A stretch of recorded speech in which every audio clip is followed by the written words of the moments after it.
a hacerlo. Perfecto. Bueno, mi nombre es Alfredo Rim, trabajo en el Banco Interamericano de Desarrollo, soy especialista de residuos sólidos, así que no estoy en mi zona de confort. Era un colega especialista en saneamiento que no pudo venir desde República Dominicana y me pidieron que moderara esta sesión. Trabajo en temas de economía circular y voy a ser copresentador con Tiago Bresani en un tema de lodos, así que aprovechamos en un win-win. Me usaron 2 veces, ¿ya? Bueno, entonces partamos con la sesión. Bueno, primero muchas gracias por estar aquí a estas horas de la tarde o de la noche. Muchas gracias por el interés. Es la última sesión, que es de economía circular, una nueva oportunidad a través del reuso y aprovechamiento de aguas residuales y lodos tratados. Básicamente, y muy bien conectado con la última charla de Karen Rodríguez, el tema de economía circular obviamente está siendo, un poquito viniendo del mundo basurológico, repensar cosas, revisitar cosas, pensar un poco fuera de la caja, como dicen en Estados Unidos. Y en ese sentido, lo que pretendemos presentar en esta sesión son 4 aportes en explorar formas de aprovechar o usar elementos asociados al tratamiento de aguas servidas. El agua en sí misma como un recurso o subproductos como pueden ser lodos, biosólidos u otros materiales. En distintas escalas, va a haber una presentación sobre una idea para la paz, otra a nivel de fosas sépticas y también nosotros vamos a hablar a nivel de plantas de tratamiento de aguas residuales. Para empezar, sí, vamos a partir con mucho orden. Nos acompaña Carlota Real de la CAF, que nos va a mostrar un documento que ellos están preparando muy interesante, que es el lanzamiento del análisis regional de los instrumentos normativos sobre vertidos a cuerpos receptores y economía circular. Ahí ven la biografía, es el actual especialista principal de agua y saneamiento de la CAF y lo que dice al final, responsable de la iniciativa sobre tratamiento de aguas residuales y economía circular. Perfecto. ¿Está bien? Sí. Roberto. Ya. Gracias. Buenísimo. Sí, genial. Muchas gracias, Alfredo. Muchas gracias a la Dinosan y muchas gracias a los que tenéis el aguante de estar aquí hasta ahora.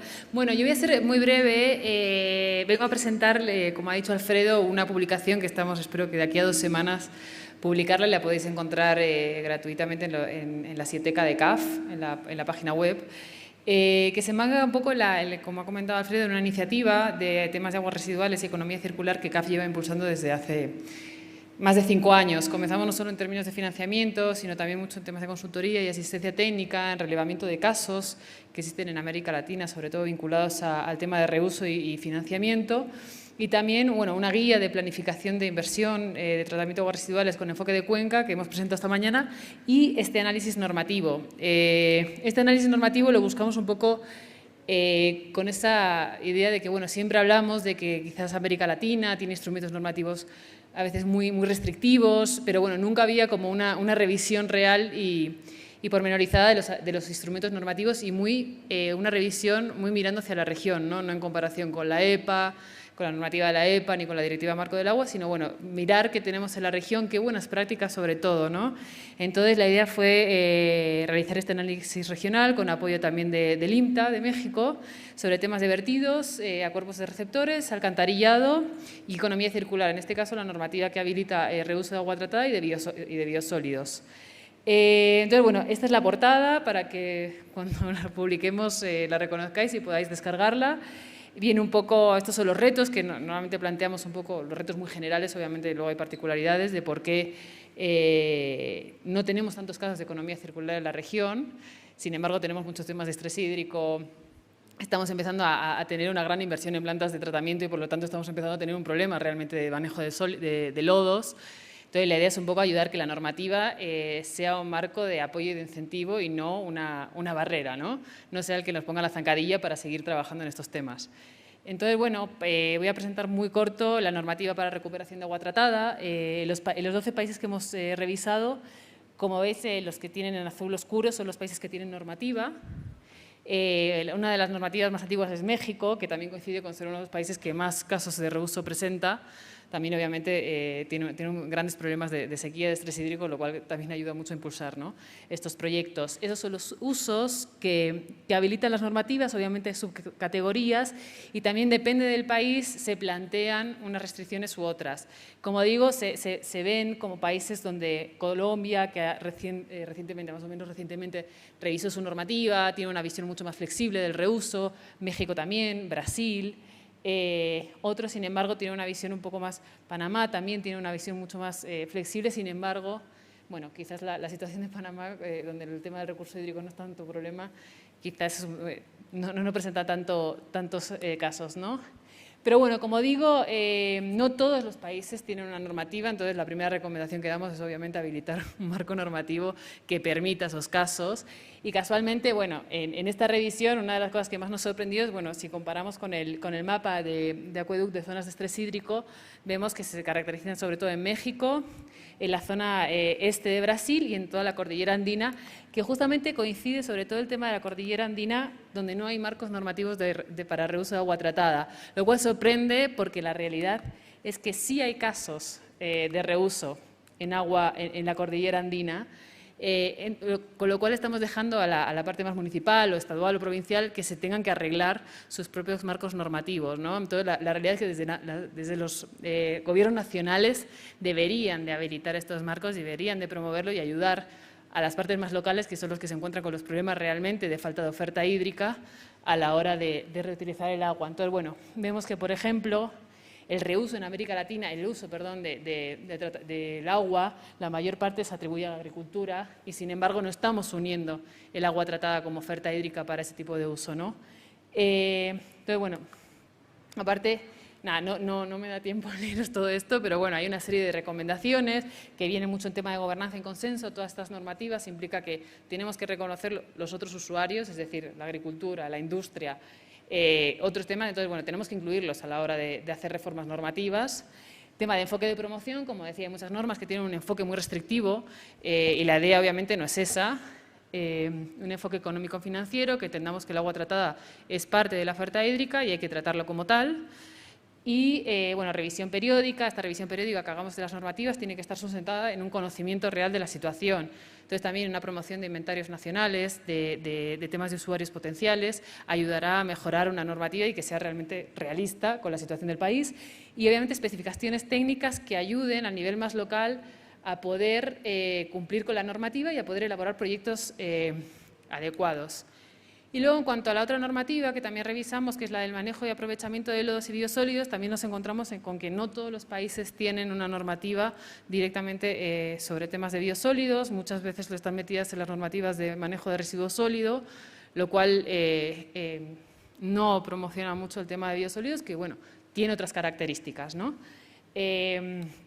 Entonces, lo que hemos planteado, sobre todo para la normativa de manejo de sólidos y biosólidos, es, bueno, ver cómo los países que tienen normativa, qué conceptos fundamentales presentan, cómo presentan la tasa anual, por ejemplo, de aplicación, el tema de estabilización de lodos.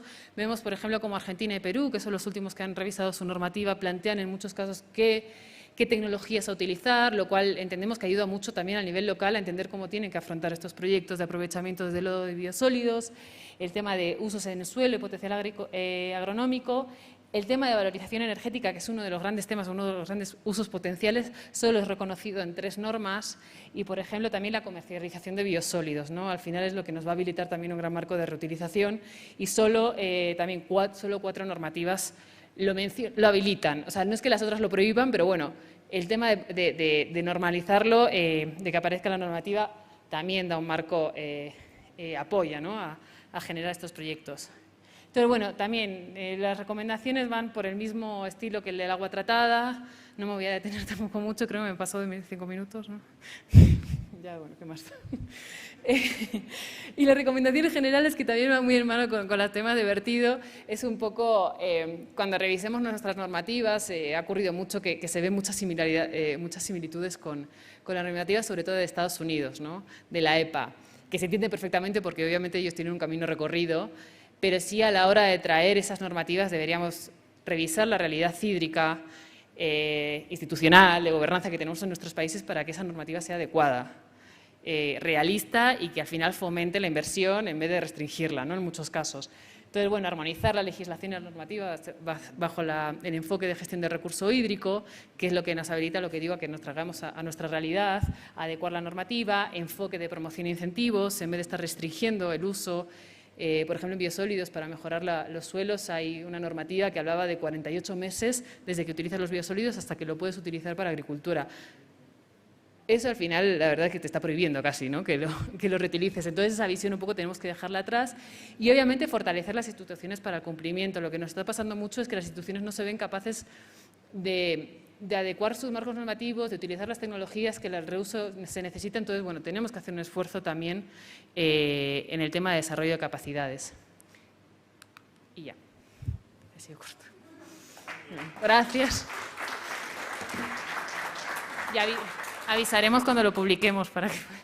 Gracias, Carlota, por la presentación. Esperamos ver pronto el documento, se ve realmente interesante. Vamos a cambiar un poquito el orden de la secuencia que tienen en el programa.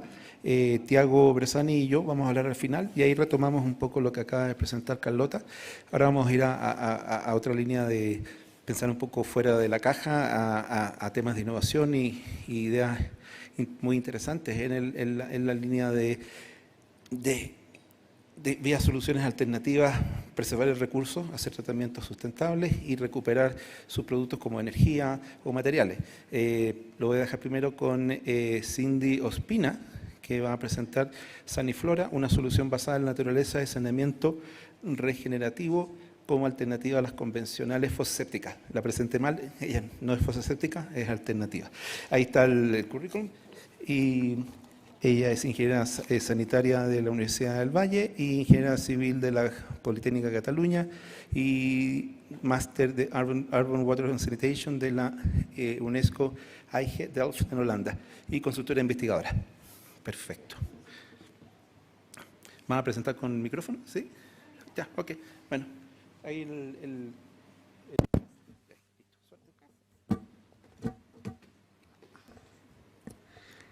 Hola, hola. Bueno, en primer lugar, pues muchas gracias por esperar hasta el final.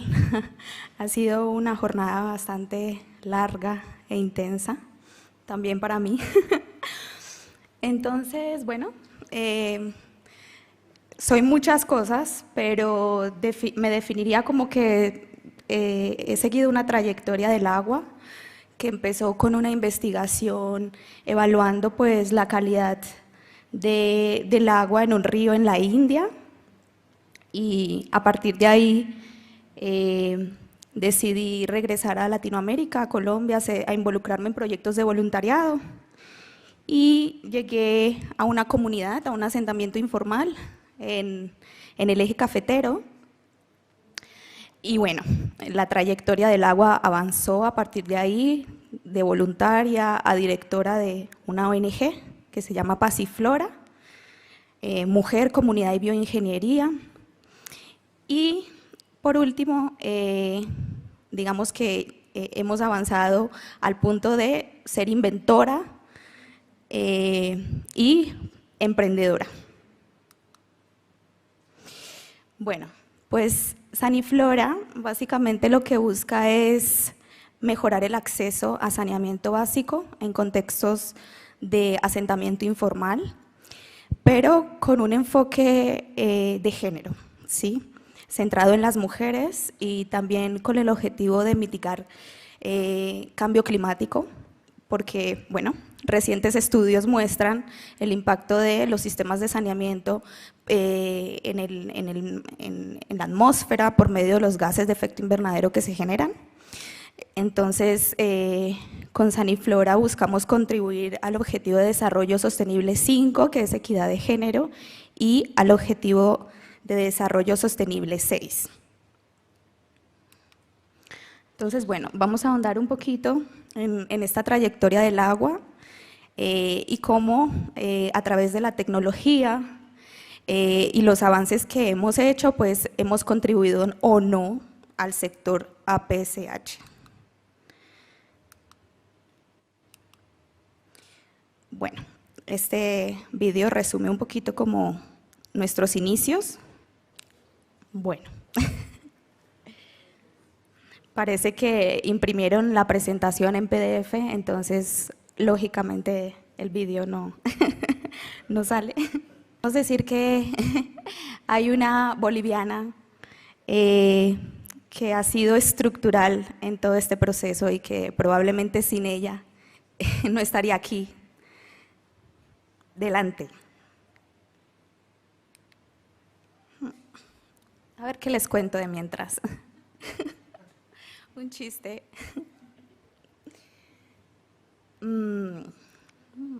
Bueno, les voy a contar ahí de mientras que el vídeo está. Bueno, yo soy hija de una mujer migrante, crecí en Barcelona y en algún momento estudié ingeniería civil, ¿no? Y entonces en algún momento sentía que debía volver a Latinoamérica, ¿no? Y a reencontrarme con mis raíces, a entender pues cosas que no entendía, ¿no? Por haber crecido también fuera, unos vacíos ahí, quería reencontrarme. Y bueno, en ese reencontrarme pues encontré otras mujeres que también me ayudaron a reencontrarme. Empecé haciendo talleres de alfabetización para mujeres, o sea, nada que ver con la ingeniería, en este asentamiento y estando cerca de las mujeres locales, porque eran ellas las que venían a los talleres de alfabetización, pues entonces empecé a entender las necesidades de saneamiento, higiene que tenían ellas, ¿no? Pero así a modo chisme, o sea, ¿no? Quejas, nos quejamos todas, lo vivimos todas y esa yo creo que es la mejor manera de empatizar. Y bueno, a partir de ahí pues dije, ok, soy ingeniera, ¿cómo puedo apoyar? ¿Cómo puedo aportar? Y decidí quedarme en el asentamiento haciendo un acompañamiento a ellas. Entonces empezamos con gestión de residuos sólidos, ¿sí? Ellas de forma informal, eran 5 mujeres, y ya después empezamos a gestionar capacity building con las instituciones locales y bueno, ya se consolidó un proceso, digamos, de gestión de residuos sólidos donde ellas ya vendían el reciclaje y obtenían cierto insumo económico para poder mantenerse en este proceso, ¿no? Entonces, digamos que en esta trayectoria del agua, no solo la tecnología es un output, sino que también el output es la conformación y la formalización de un grupo de mujeres locales que en este momento son una asociación ambiental legalmente conformada en el eje cafetero, y ellas ya están dentro de las dinámicas comunitarias como tomadoras de decisiones. Y bueno, la verdad es que para llegar a ese punto ha sido años de trabajo, años de vivir con ellas las problemáticas y pues ha sido muy gratificante. Creo que incluso esa parte ha sido más compleja que incluso desarrollar la tecnología de Saniflora, ¿sí? Porque al final diseñar, ¿no? Sacar números, evaluar, pues es diferente, tienes unas metodologías, pero cuando entras a un asentamiento informal donde hay muchas variables, ¿no? De conflicto, desplazamiento forzado, criminalidad, drogadicción, violencia, entonces ese tema de empoderamiento para que las mujeres locales sean gestoras de su transformación es bastante complejo. Hemos cometido todas muchos errores, hemos aprendido, nos hemos odiado, después nos hemos amado y ha sido un proceso así, iterante. ¿Sí? Okay. El problema que quisiéramos abordar con este proyecto es la falta de saneamiento básico en comunidades informales, en este caso la comunidad de las colonias, donde muchas personas debido al conflicto armado colombiano no tuvieron otra opción que ocupar ese lugar. Llevan 20 años viviendo allá y no tienen todavía un sistema de saneamiento, con lo cual tienen muchos problemas de insalubridad, de salud debido a vectores y enfermedades transmitidas por el agua. Y también se produce un tema de inestabilidad del suelo debido a que se encuentran en un área con muchas pendientes y riesgo de deslizamientos. Nuestro proyecto se llama Proyecto Saniflora. Lo que estamos ofreciendo es un sistema de tratamiento de aguas residuales basado en una tecnología innovadora que se llama vermifiltración y conjuntamente con una jardinera o humedal vertical conforman un sistema de saneamiento ecológico sustentable que es descentralizado, que puede llegar a cubrir de cada dispositivo unas 15 a 20 personas.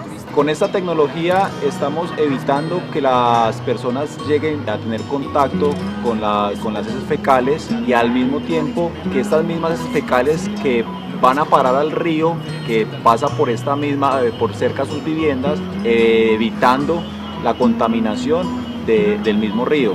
Tengamos en cuenta que esta tecnología tiene unas ventajas que le generan los residuos, como por ejemplo materia orgánica, o sea compostaje, y también un fluido conocido como un agua tratada rico en nutrientes que beneficia el suelo para mejorar la capacidad de reforestación de la zona. Todos los proyectos de Pasiflora están pensados, ideados, diseñados e implementados por gente joven. Asimismo, aceptamos toda la diversidad de la comunidad y la hacemos partícipe de cada uno. Hay mucha gente en la comunidad, de todas las edades, gente afro, gente indígena, que aporta mediante sus saberes a cada uno de nuestros proyectos. Para nosotros es muy importante que las mujeres de la comunidad se sientan cómodas y se sientan partícipes del proyecto, ya que ellas son las que tienen que lidiar con los problemas de higiene, cuidado de la familia a diario en la casa, y pues son las encargadas y las que se ven más perjudicadas por esto. Ya tuvimos la oportunidad de implementar dos sistemas similares en la misma comunidad. Entonces ya conocemos el entorno, las dinámicas comunitarias y los aspectos constructivos que pueden condicionar el proyecto. El plan de implementación respeta las reglas de bioseguridad y también las regulaciones de salud pública. La medición de la radiación hoy en día es de 16 microR. El 1 de mayo se leía de 500. Ok. Ya. ¿Cómo vuelvo a la presentación? Ah, sí. Ok, perfecto. Bueno, la tecnología, entonces. A ver, antes de ahondar en la tecnología, quiero contextualizar el tema de el afloramiento de asentamientos informales. Para 2016, según la Universidad Nacional de Colombia y el Ministerio de Vivienda, el 50% de la expansión urbana en Colombia se daba en forma de asentamiento informal. Eso significa zonas que no tienen un correcto acceso a agua, saneamiento, higiene. Y según, digamos, literature, a 2018, la población que vive en asentamientos informales en el mundo constituye el 23.3%. Y se espera que para el año 2030 sean 3.000 millones de personas viviendo en asentamientos informales. Entonces, esta tecnología fue pensada en principio para este contexto, donde no hay inversión pública al no haber jurisdicción y además el derecho al agua y el saneamiento no ser un derecho, ¿sí? Bueno, sí, ¿me entienden? Bueno, entonces, básicamente, Saniflora se basa en la vermifiltración. La vermifiltración consiste en un dispositivo con diferentes capas y en la última capa, que es biodegradable, en la capa superior conviven lombrices de tierra y bacterias que digamos que devoran la materia orgánica particulada. Estas lombrices además van induciendo una biopelícula en las consecuentes capas del filtro, cosa que cuando pasa el agua también las bacterias, digamos que devoran la materia orgánica disuelta. Como ventajas de la vermifiltración está la rapidez del proceso. Para poner un ejemplo, cuando un sistema de vermifiltración es capaz de consumir 1 kilogramo de excreta en un día, ¿sí? Ya desaparece. No emite gases de efecto invernadero, con lo cual además tampoco tiene olores nocivos. El sistema huele a tierrita. La operación y el mantenimiento es mínimo y se generan unos subproductos, o sea, el agua tratada, un vermicompost y se generan lombrices de tierra que pues tienen un valor, digamos, podrían tener un valor dentro de una economía circular. Además de quizás poder generar empleo a las mujeres locales. Bueno. Entonces, Saniflora, basado en la tecnología de vermifiltración, comprende primero un vermifiltro y después un filtro anaerobio de flujo ascendente, y el efluente puede simplemente infiltrar en un jardín o en un campo de infiltración artificial, y incluso pues se podría, digamos, reutilizar el efluente para ciertos usos, que ahorita vamos a ahondar en eso. Este sistema está patentado. Recibimos los derechos de propiedad intelectual en abril de este año. Entonces, bueno, estos fueron los primeros pilotos que construimos enmarcados en una investigación de maestría. Básicamente conectamos dos viviendas a un dispositivo, construimos 2 pilotos, o sea, cada piloto tenía 2 viviendas conectadas, cubriendo de a 15 a 20 habitantes más o menos el primero y de 10 a 15 habitantes el segundo. No pusimos pretratamiento. ¿Será que pueden ser un poquito flexibles con el tiempo? ¿Sí? Perfecto. Bueno, no tenía pretratamiento, o sea, aquí no construimos trampas de grasas, todo iba directamente al sistema de tratamiento, lo único que discriminamos fue las aguas de lavado. Y en este caso, como era un asentamiento con pendientes de entre el 40 y el 50%, o sea, eran unas pendientes muy importantes, con riesgo de erosión, pues necesitábamos un sistema que optimizara el espacio, que no pesara demasiado, y lo que hicimos con el efluente fue alimentar unas barreras vivas, como muros de contención hechos con plantas específicas, y además reforestamos pues esa zona que había sufrido una deforestación, la reforestamos con árboles nativos. Y bueno, estos fueron los pilotos. Esta investigación pues tuvo lugar en medio de la pandemia, o la pandemia nos cogió en medio. Y bueno, pues no pudimos hacer más campañas de muestreo, solo pudimos hacer 2 campañas y básicamente analizar los parámetros que estipulara, digamos, nuestra normativa de vertidos, que incluye los parámetros de pH, de QO, sólidos suspendidos totales y grasas.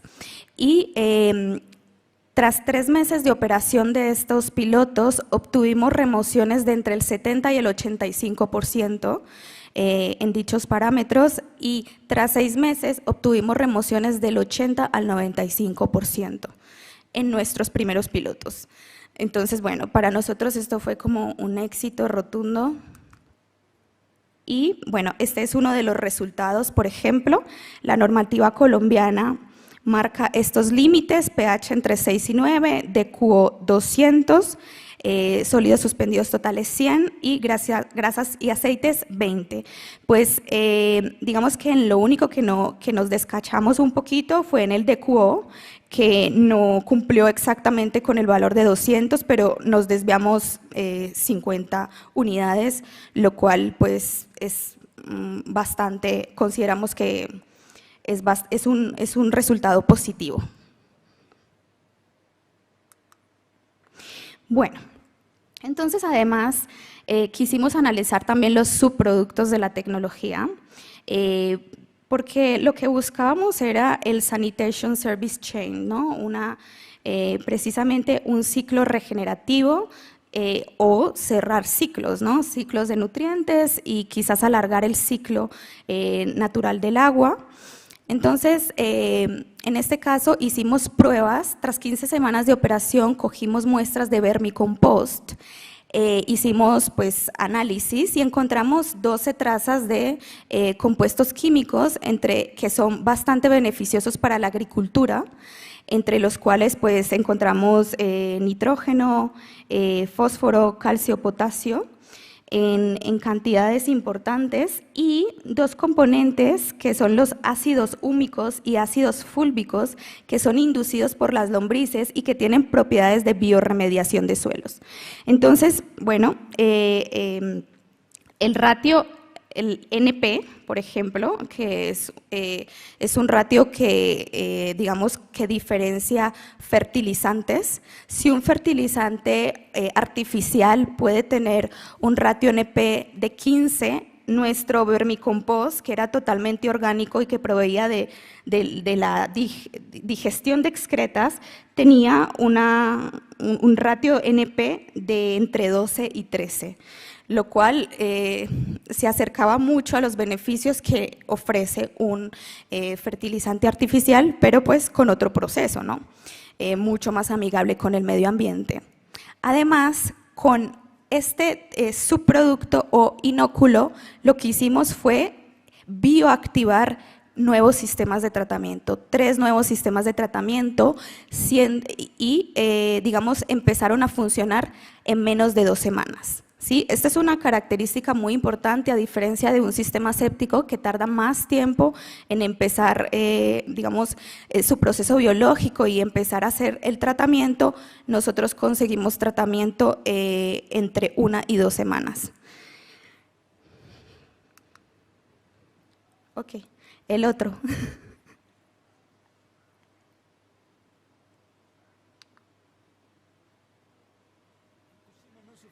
Bueno, entonces en este vídeo les voy a mostrar, porque nosotros analizamos no solo la eficiencia técnica, sino las dinámicas de género y comunitarias, y estas son algunos de los testimonios de las mujeres que hicieron parte de esta investigación y que, como les comenté, eran el centro. O sea, realmente Saniflora nace a partir de tener en cuenta a las mujeres en el centro de todo, como estructurales.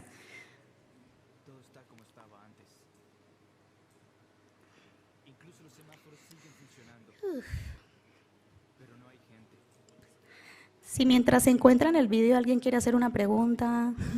Gracias a los merodeadores no queda mucho de ella.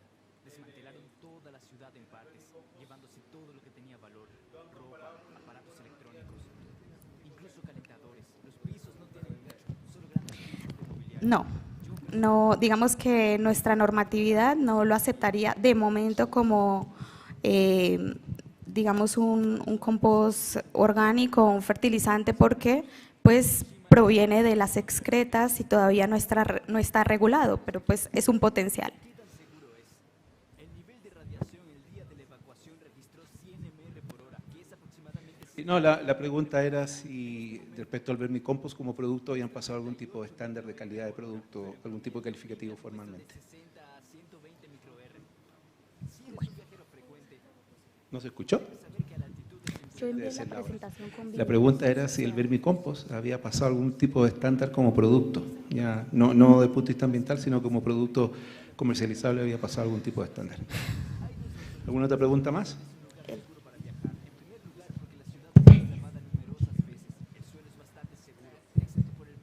Gracias. Respecto a las lombrices, dices que son lombrices de tierra comunes y corrientes, no son de estas lombrices muy especiales que hay que comprar y traer de otras latitudes para que puedan funcionar. Pues es lombriz roja californiana, pero por ejemplo en Colombia se encuentra a precios muy económicos, pero lo que hemos notado es que ha empezado a haber intrusión en nuestros sistemas, ha empezado a haber intrusión de otras especies de lombrices. Entonces básicamente lo que hemos dejado es que haya como una adaptación y bueno, evaluar cómo funciona el sistema tras, ¿no?, esta mezcla.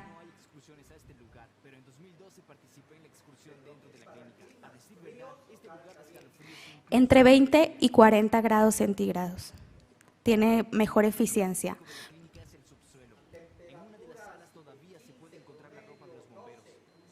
Sí, también. Según la literatura, sí. Bueno, esa es una muy buena pregunta. Para los primeros pilotos no evaluamos parámetros biológicos y tenía una razón, la normativa colombiana no lo restringe, ¿sí? Y teníamos un presupuesto muy limitado, pero además pasó que una entidad pública iba a hacernos esos análisis, nos los iba a dar, y como esto ocurrió en medio de la pandemia, no tenían reactivo. Entonces no los pudimos hacer en los primeros pilotos, pero en los siguientes pilotos sí lo hicimos. Bueno, entonces, después nos ganamos una beca de la organización Young Water Solutions. Fuimos finalistas de la Young Water Fellowship Latinoamérica 2021. Y gracias al apoyo de Young Water Solutions pudimos pilotear de nuevo, y en este caso la dinámica fue diferente. Lo que nosotros hicimos fue ir a la ruralidad, donde habían sistemas sépticos colapsados que estaban llenos de lodos. Esos fueron los lodos que extrajimos de este sistema a priori séptico. Y lo que hicimos fue limpiarlos, modificarlos y los transformamos en sistema Saniflora.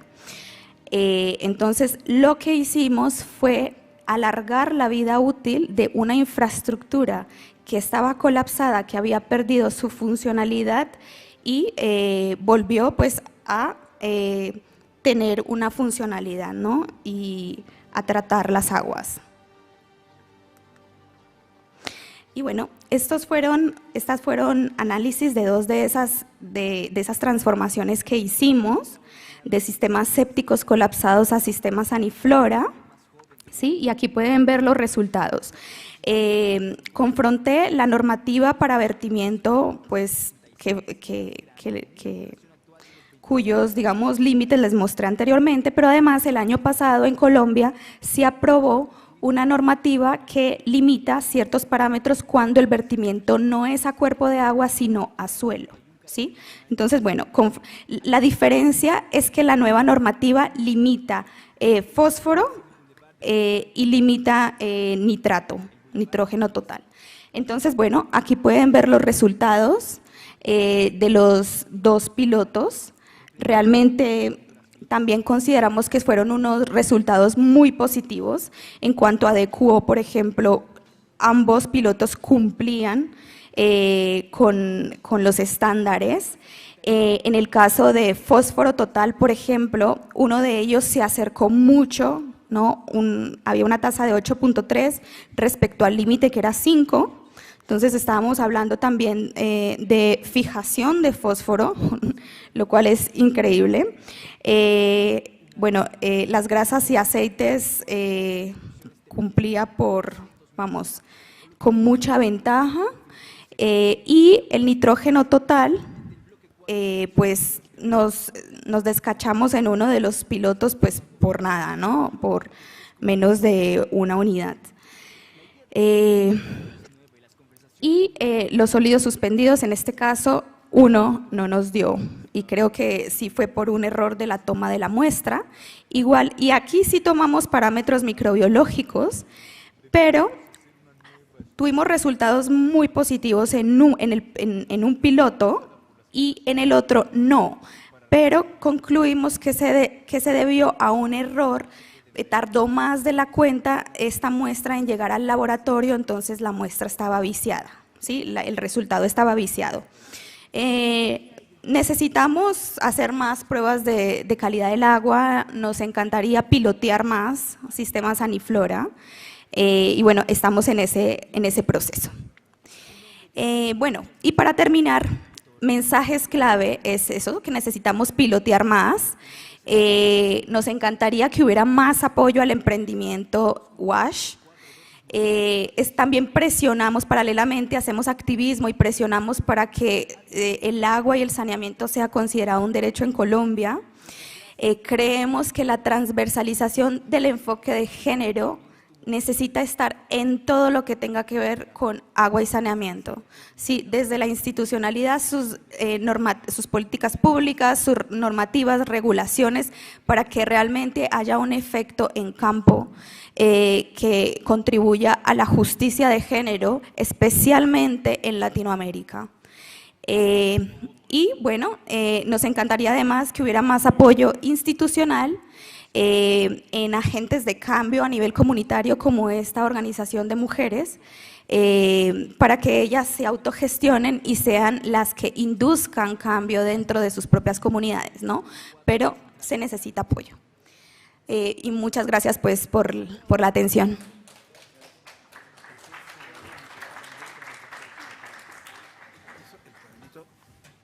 Ahí está, perfecto. Muchas gracias, Cindy. Perdonen todos los inconvenientes técnicos, pero ¿qué sería un evento sin inconvenientes técnicos? Ok, nos quedan 2 presentaciones. Gracias a los...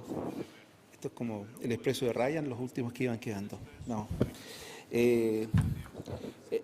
Tuvimos una escala, obviamente, de escala comunitaria, escala pequeña. Ahora vamos a ver una situación a escala de La Paz, ¿no es cierto?, con el doctor Juan Luis Bayón, que va a hablar de plantas descentralizadas, opción de aprovechamiento integral del recurso hídrico.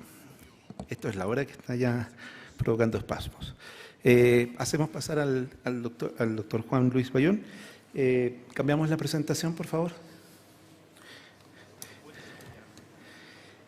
El doctor Juan es, bueno, creo que es una institución aquí en Bolivia, por lo que me han contado, así que creo que no necesita muchas presentaciones y muchas gracias por acompañarnos. Ahí le cambié la presentación. Buenas noches. Primero les aclaro que no soy doctor, solo soy ingeniero civil. Egresado de la Universidad de San Andrés con 40 años y con 50 años de experiencia, miembro de la Asociación Boliviana de Ingeniería Sanitaria y paz presidente de la misma. Les presentaré el siguiente trabajo. Disculpen por lo largo del título. Propuesta de planta descentralizada para aguas residuales en la ciudad de La Paz, Bolivia. Opción para aprovechamiento integral del recurso hídrico.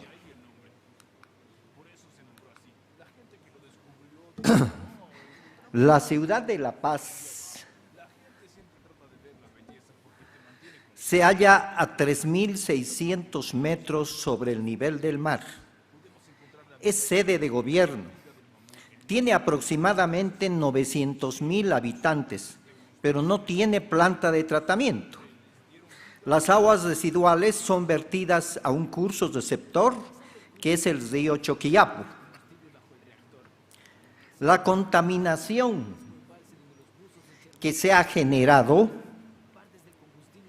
ha determinado una serie grande de estudios, siendo el último y oficialmente presentado el Plan Maestro Metropolitano de Agua y Saneamiento 2012-2036, que plantea lo siguiente.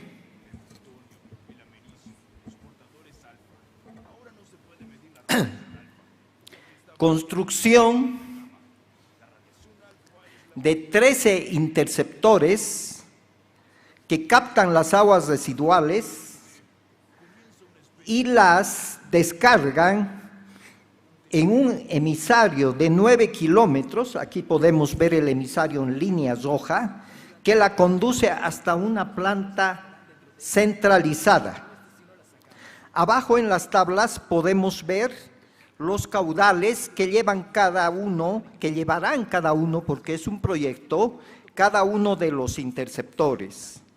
El presente trabajo se refiere o plantea una modificación a este plan maestro, consistente en derivar 400 litros segundo del interceptor Orcojahuira, que es el que vemos allá, paralelo al río Orcojahuira, que está en color azul.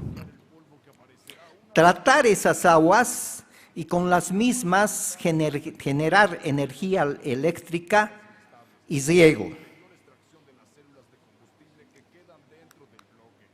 Este planteamiento podemos verlo mejor acá, en una ampliación, y aquí podemos ver la variante propuesta. Derivamos del interceptor el caudal de 400 litros, los tratamos, el agua, y la conducimos aguas abajo a una turbina y posteriormente a una desinfección, quedando el agua libre para riego. Los objetivos. Por supuesto, el objetivo es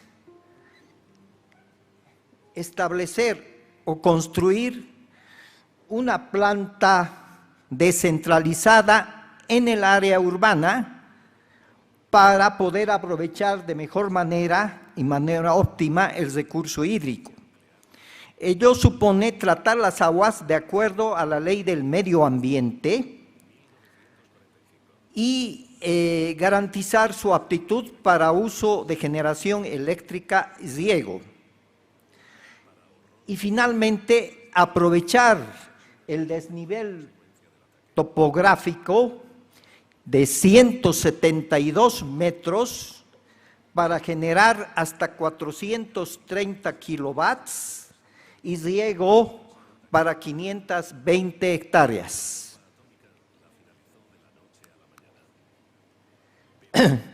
Para ello, se tuvo que primero localizar el área para esta posible planta descentralizada. Para ello se estudiaron documentación del plan maestro, se estudiaron imágenes satelitales, se visitaron los lugares de posible emplazamiento en el área y se efectuaron vuelos de dron. Finalmente se pudo localizar un área que está ubicada en la desembocadura del río Orcojahuira.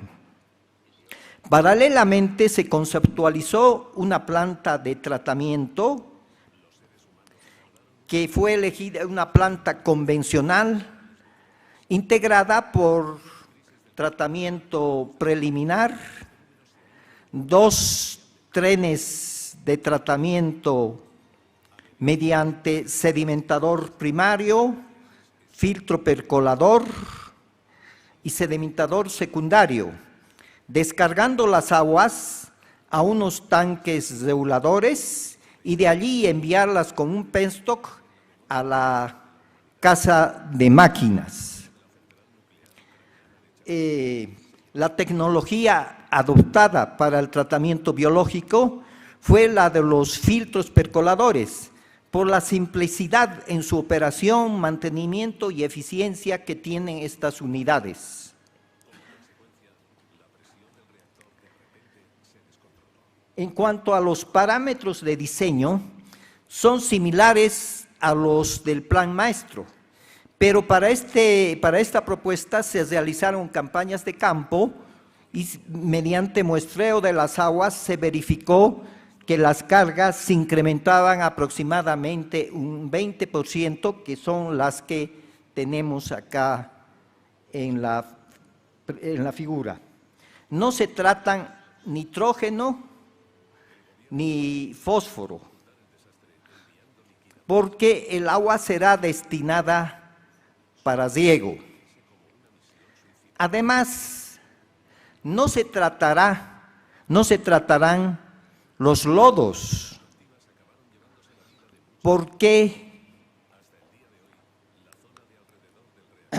no se tratan los lodos, porque no se quiere generar mayor impacto en esta área que es urbana, y por lo tanto, estos lodos provenientes de los sedimentadores primarios y secundarios se los descarga al mismo interceptor, pero aguas abajo de la captación.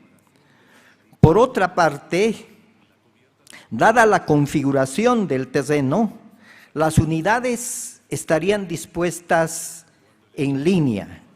Y por otra parte, el tratamiento preliminar estaría también 100 metros arriba del resto de la planta.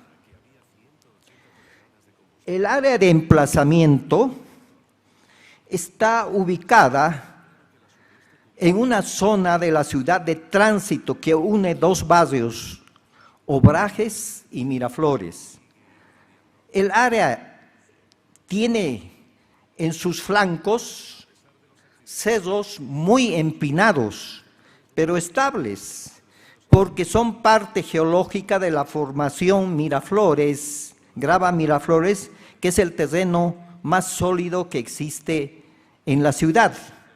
El área también, podemos ver, el área de la planta está en amarillo, y en el borde podemos ver una carretera que tiene alto tráfico y alta velocidad. Verticalmente, en su costado oeste, es atravesado por la canalización del río Choquiapo. Aquí podemos ver la disposición de la planta. Vemos también que en color verde atraviesa el sector la canalización del río. Es una canalización de 2 cuerpos, cada cuerpo con 3,50 de ancho y una altura de 4 metros. Podemos ver también el tratamiento primario, aguas arriba, a una distancia de aproximadamente 100 metros. Y en la parte inferior tenemos una sección transversal donde ustedes pueden observar de mejor manera la disposición de las unidades. Están los 2 sedimentadores primarios, los 2 filtros percoladores, los 2 sedimentadores secundarios que están encima, colocados encima de los tanques de regulación. El total del área requerida para la planta es 1.4 hectáreas. Características de la planta. La captación, o sea, la derivación, es por gravedad y está controlada por un medidor de caudales y una compuerta motorizada. El desarenador está precedido por rejas gruesas y rejas finas de abertura de 6 milímetros. Todo este sector está encapsulado y los gases son extraídos y tratados en una unidad de fotoionización. El desarenador tiene 2 cuerpos y un tren móvil. Es aireado y el agua es enviada por gravedad hasta los sedimentadores primarios, que tienen 28 metros de diámetro, desde los cuales se alimenta por bombeo a los filtros percoladores, que tienen 8 metros de altura y utilizan como sustrato filtrante bloques estructurados de material plástico.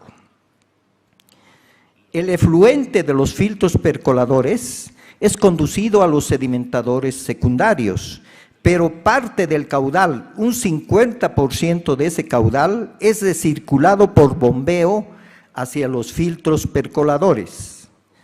El efluente de los sedimentadores secundarios es descargado a los tanques de regulación, y de estos arranca, aquí podemos ver los 4 tanques, el desnivel de 172 metros y la conducción mediante tubería de 600 de diámetro, 4.2 kilómetros de longitud y tubería PRFB, clases 25 y 16 bar, hasta llegar a la casa de máquinas donde se tienen instaladas 2 turbinas Pelton, una en operación y otra en stand-by. Toda la casa de máquinas tiene que ser insonorizada, porque las turbinas generan 95 decibeles y hay que reducirlas hasta 50, que es lo permisible. Todo el predio está protegido por arborización y malla olímpica. El efluente va a ser tratado o desinfectado para su posterior uso en riego. Esa desinfección puede ser por cloro o por unidad ultravioleta.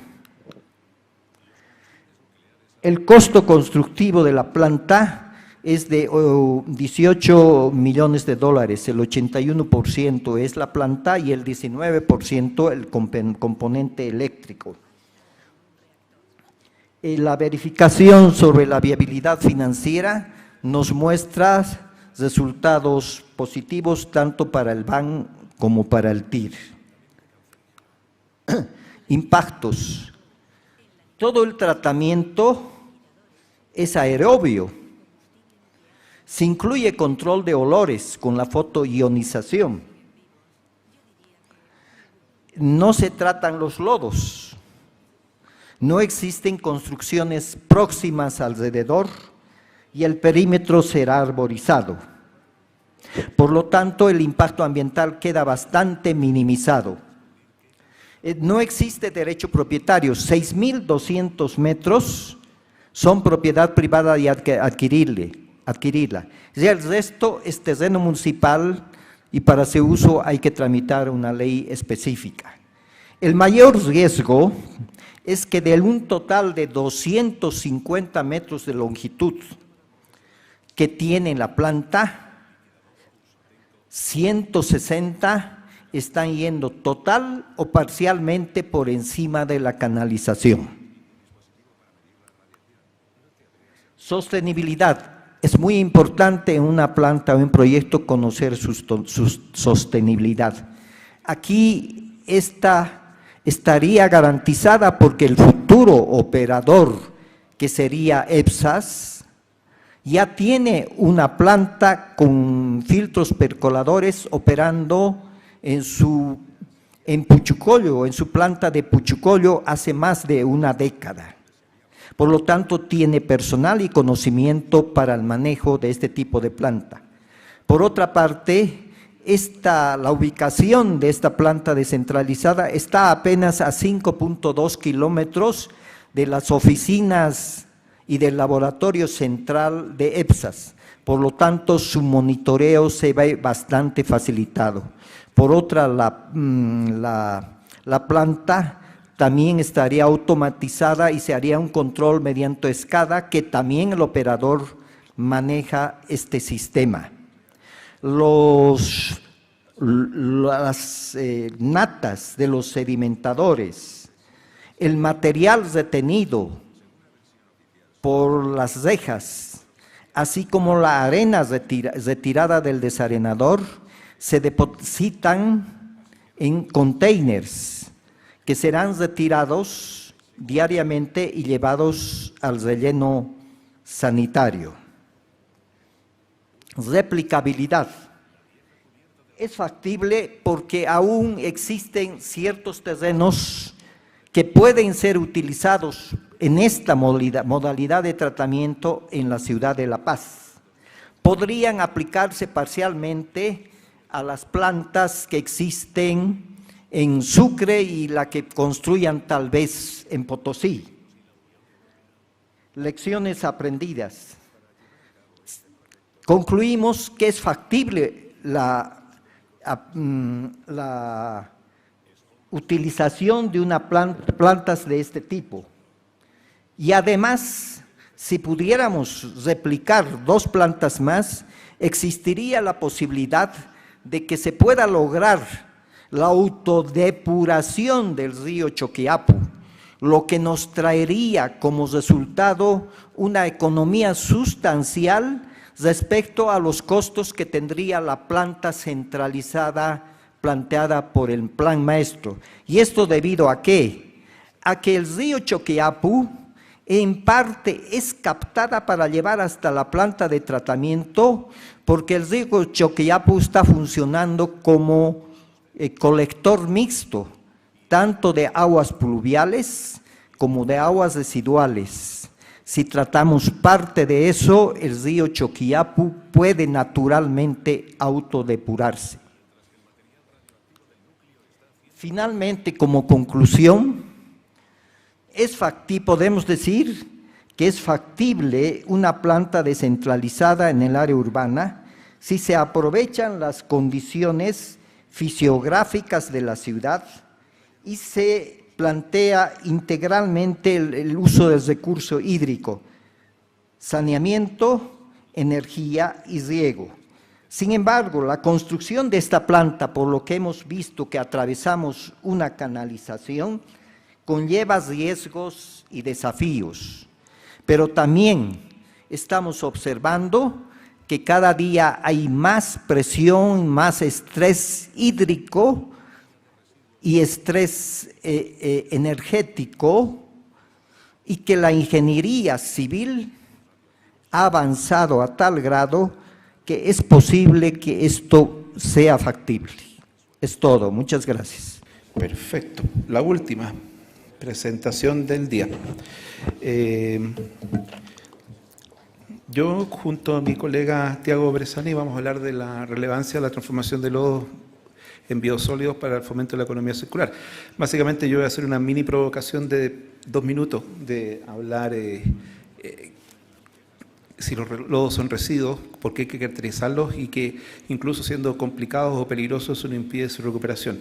Y después Tiago les va a hablar una situación muy interesante que es el desarrollo normativo que actualmente se está dando en Brasil al respecto. Voy a aprovechar a presentar a Tiago. Tiago es ingeniero ambiental con maestría en medio ambiente, saneamiento de recursos hídricos y doctorado en ingeniería sanitaria y de bioprocesos. Y lo más importante, director del Centro de Referencia de PETARS Sostenibles de Brasil. Mi provocación, muy rápido. ¿Los lodos son un residuo? ¿Los lodos son un residuo sólido? ¿Cómo clasificarlos? ¿Se pueden usar o solo disponer? Fin a los mitos. Lo único que quiero presentar acá, que los lodos pueden ser o no residuos, que los lodos pueden ser o no peligrosos, eso no tiene en rigor nada que ver con que puedan ser recuperados. Esa información adicional me va a condicionar cómo los puedo recuperar. Definiciones de residuo hay muchas. Esta es la de Convenio de Basilea. El lodo como residuo sólido, en varias regulaciones, habló Carlota al principio, hoy día está escrito en términos de un análisis de experiencia comparativo. Es interesante que averigüen y no se queden con la semántica. Aquí en Bolivia yo entiendo que los lodos son definidos residuos líquidos y eso, como que dicen, significa que no tengo que usar ciertos documentos que hacen referencia al lodo como residuo sólido. Eso, al final de cuentas, no es relevante en términos del material. El material es igual. Hay que ver cómo cada regulación se hace cargo de ese material. El material existe, hay que saber exactamente en qué parte de la regulación lo están resolviendo.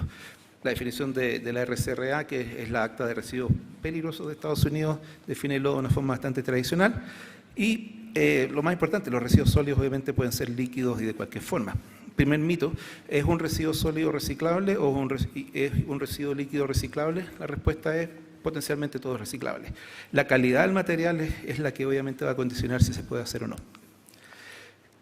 En el caso del PETAR, para ir dándole ya el paso a Tiago, es muy común que en ciertas regulaciones, cuando se clasifica el lodo de PETAR, se le trate, si es que estamos en una calificación de residuo, como un residuo no peligroso o como un residuo que es más simple en términos de varios elementos de la gestión.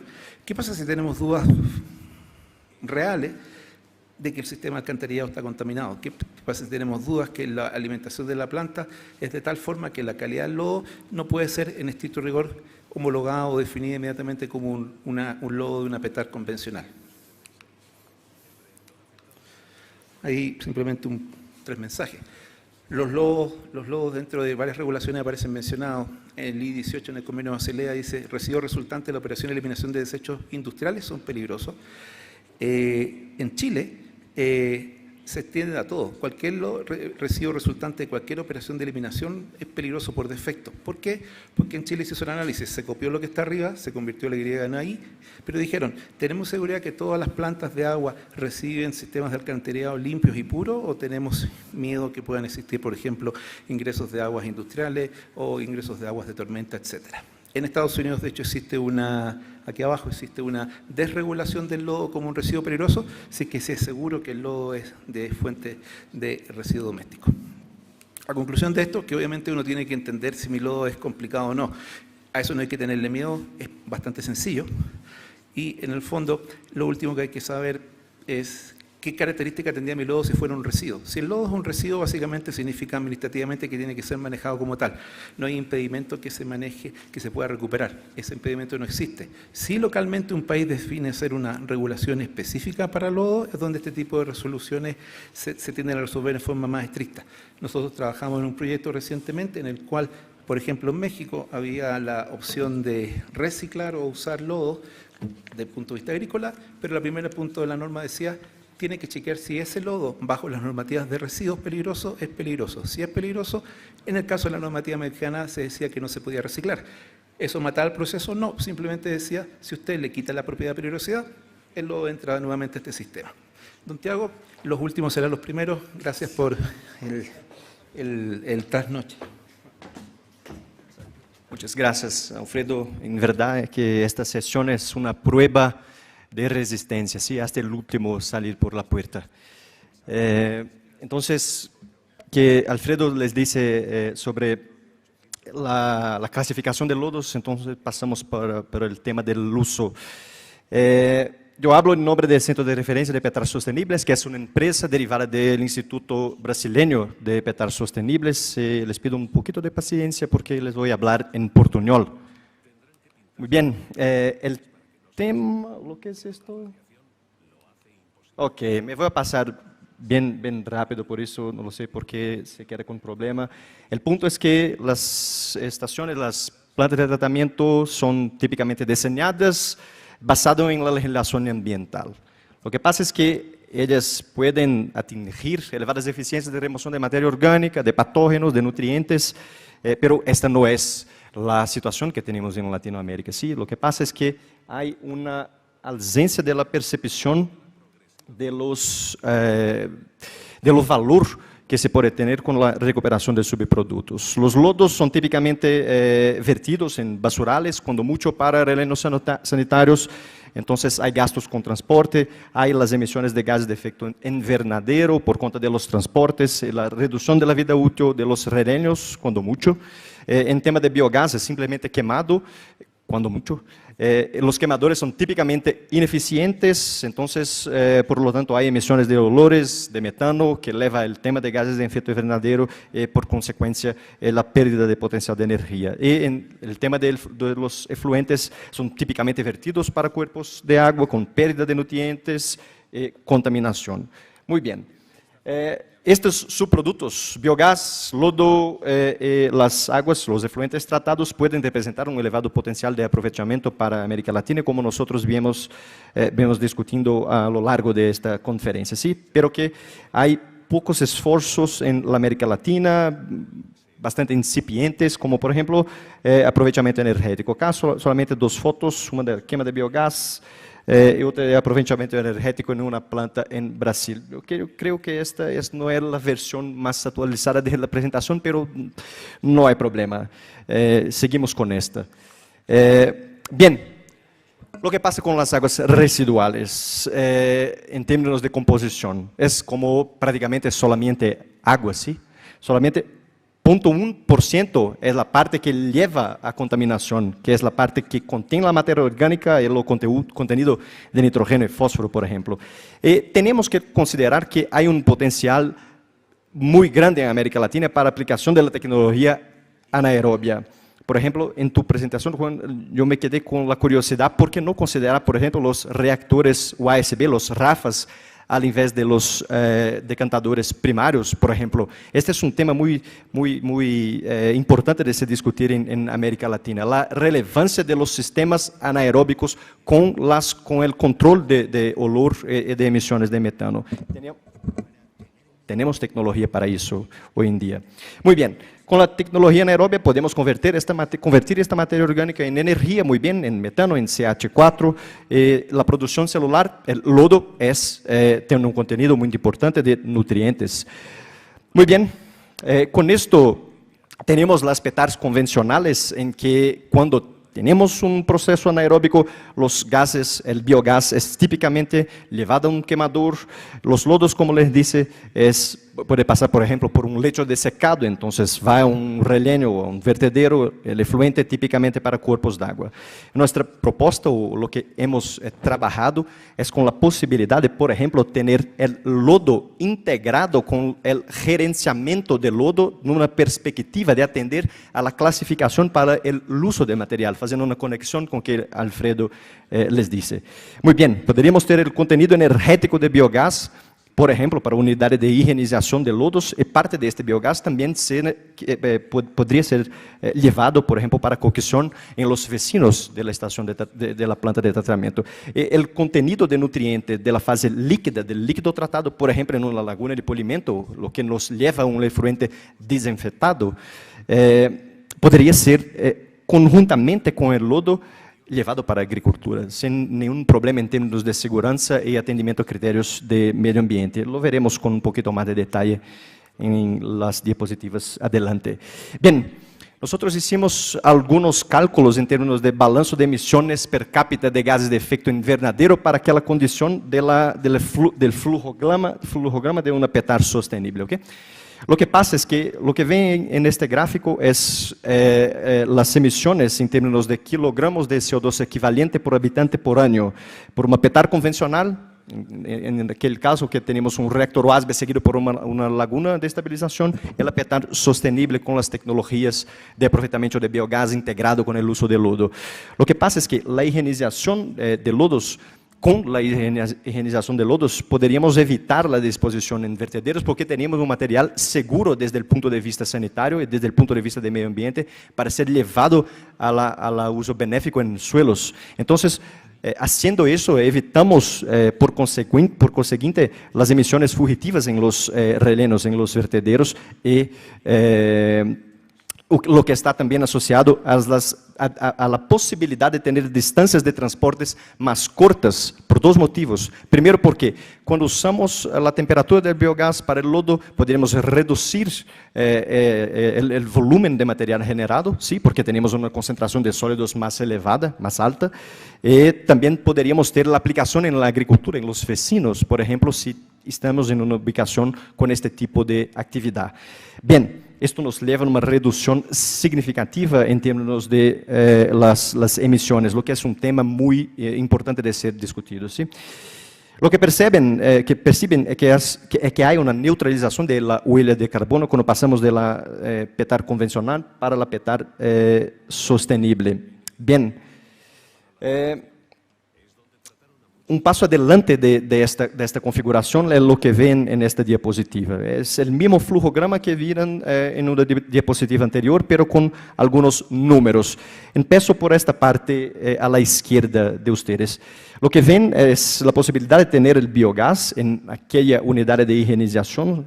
Tenemos un conjunto integrado de biogás y lodo, como les dice, y por los cálculos con prueba material, lo que percebimos es que aunque utilizamos todo, aunque higienicemos todo el lodo generado con el biogás generado en los reactores WASB, hay un excedente de energía muy significativo. Lo que pasa es que podríamos higienizar todo el contenido de lodo en términos de aumento de temperatura, entonces atendiendo a la regulación que les voy a mostrar en la diapositiva adelante.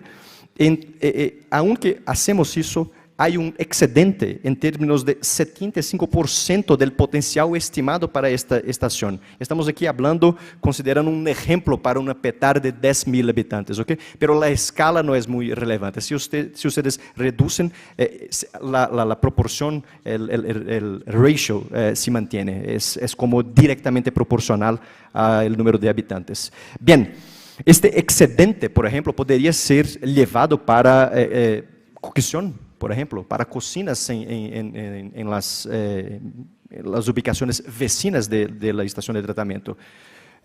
Sin ninguna restricción en términos de regulación, sí, es biogás, basta que saquemos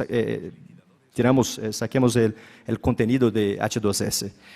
Bien, el conjunto del efluente tratado por las lagunas y los lodos higienizados, seguros desde un punto de vista sanitario, tenían la capacidad para esta planta de 10.000 habitantes de equivalente de población para suplir la cantidad de nitrógeno para una área de aproximadamente 100 hectáreas por año, o que equivale a 120 campos de fútbol, solamente para tener una idea. Bien. Costos.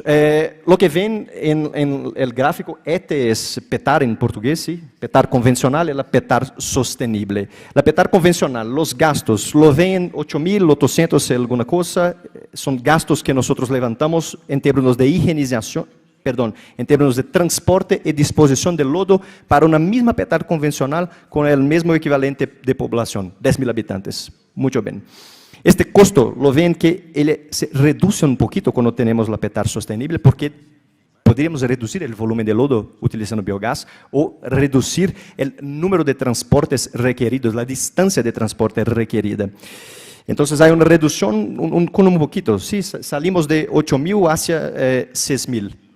Pero hay un costo que nosotros tendemos a no considerar en los diseños, que es el costo evitado del fertilizante nitrogenado. Este costo no entra en nuestros proyectos o diseños, sí, es algo totalmente allá de la frontera, de los bordes de la estación de tratamiento. En nuestros levantamientos lo que podemos ver es que tenemos como más de 40.000, estos costos están en reales brasileños, ¿sí?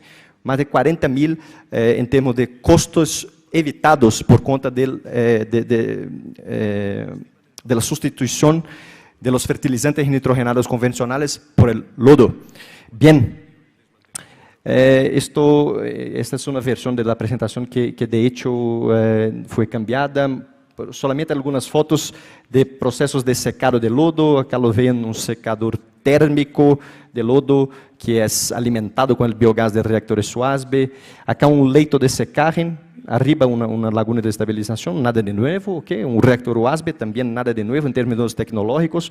Acá un leito de secaje, este leito de secaje tiene como un calentamiento por el biogás. Hay una tubería que bajo este leito de secado que permite reducir el tiempo de ciclo, tan simples como eso, ¿sí? Es cuando pegar el biogás, calentar agua en un boiler, este vapor de agua circula entonces por el lecho de secado. Podemos reducir el tiempo de ciclo de 15 días a 3 días. Bien, en esta diapositiva algunas fotos, imágenes de ejemplos de utilización de lodos. A la izquierda de la diapositiva lo que ven de nuevo un secador térmico de lodos alimentado con biogás. Abajo una percepción no de la calidad, del aspecto visual del lodo, como gránulos de lodo con concentraciones. El contenido de sólidos totales es arriba de 80%, ¿sí? Entonces es un material muy sencillo de hacer de esparcimiento de lodo, por ejemplo, para recuperación de áreas degradadas. Y lo que ven en las imágenes a la derecha es el mismo sitio. Un mes después de la siembra de especies leguminosas, después del esparcimiento del lodo en el suelo, y abajo lo que ven es el mismo sitio 3 años después de la siembra. Esta es una de las experiencias más exitosas que Brasil tiene, de la CAESB, que es la compañía de saneamiento del Distrito Federal. Nosotros tenemos utilizado bastante estas fotos para mostrar el potencial de este ejemplo. Y un punto importante, esta aplicación fue desarrollada antes de la nueva legislación de lodos en Brasil, que es de 2020.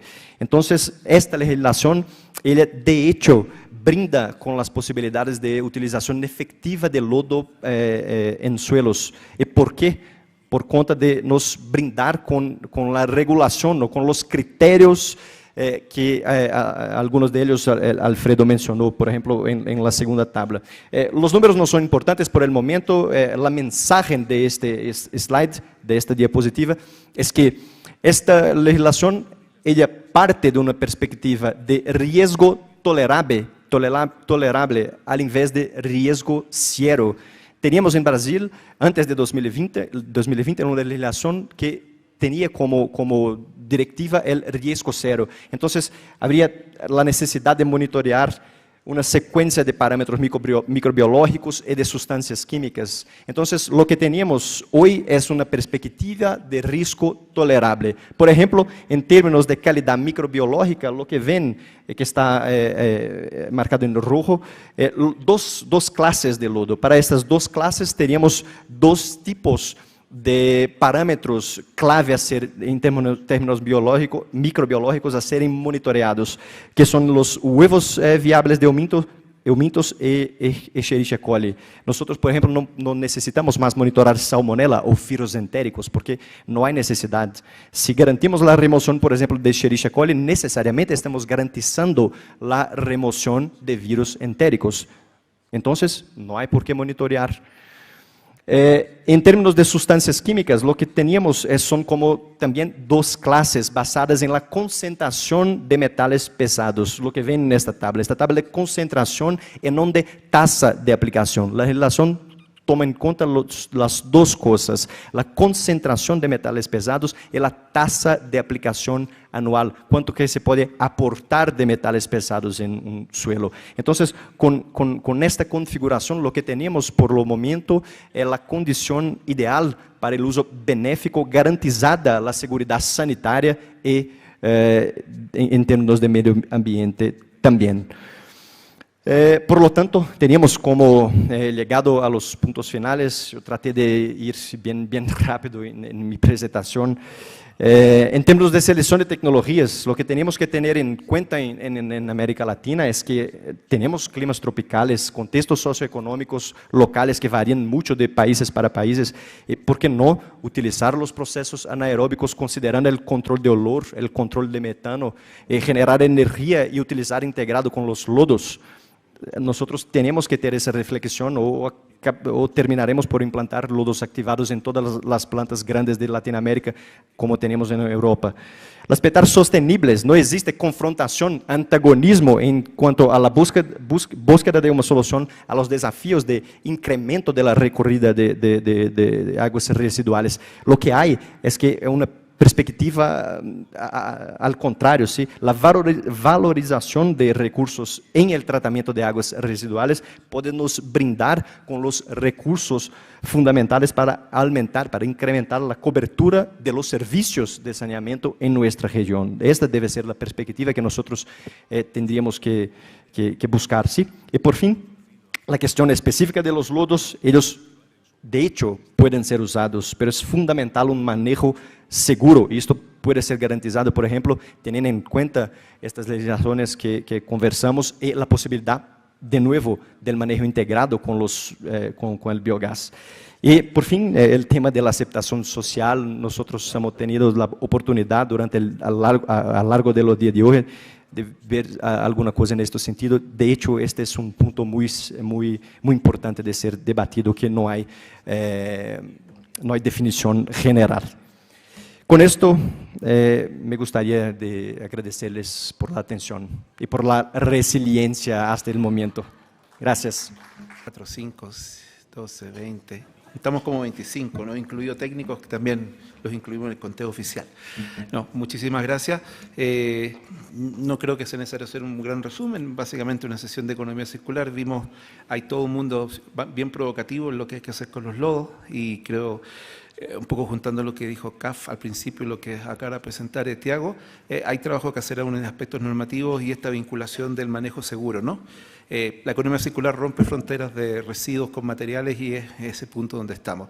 Y definitivamente en la parte de agua vimos más de agua, más de saneamiento, vimos dos presentaciones sumamente interesantes, muy, yo diría, disruptivas. Quizás se podría hablar de una economía circular de fosas sépticas, reciclaje de fosas sépticas también, muy interesante. Es tarde, si alguien quiere hacer alguna pregunta, 2 minutos y yo creo que ahí nos vamos. se ofrece aquí.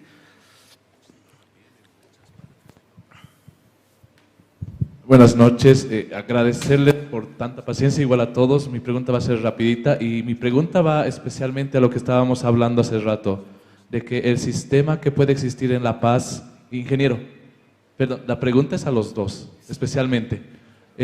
¿Cómo sucede de que estamos queriendo hacer el sistema para La Paz, como usted estaba explicando, y un problema que estaba viéndolo mucho era de que la cuenca donde usted está poniendo todo el lodo en la Cantutaní se podía llenar muy rápido? Ahí es donde justo estaba hablando eso con él, en el que se piensa algún método nuevo de poner ese tipo de arreglo con el lodo que va a haber en ese lugar, porque los dos conocemos que ese lugar se va a llenar muy rápido. Lo que pasa es que al decir que el lodo se va a reinyectar nuevamente al mismo interceptor, y ese interceptor conecta con el emisario, por lo tanto, ese lodo del tratamiento que he propuesto se va directamente a la planta central donde existe todo un sistema de tratamiento de lodos. Yo no he intervenido porque es top secret, Ministerio del Agua.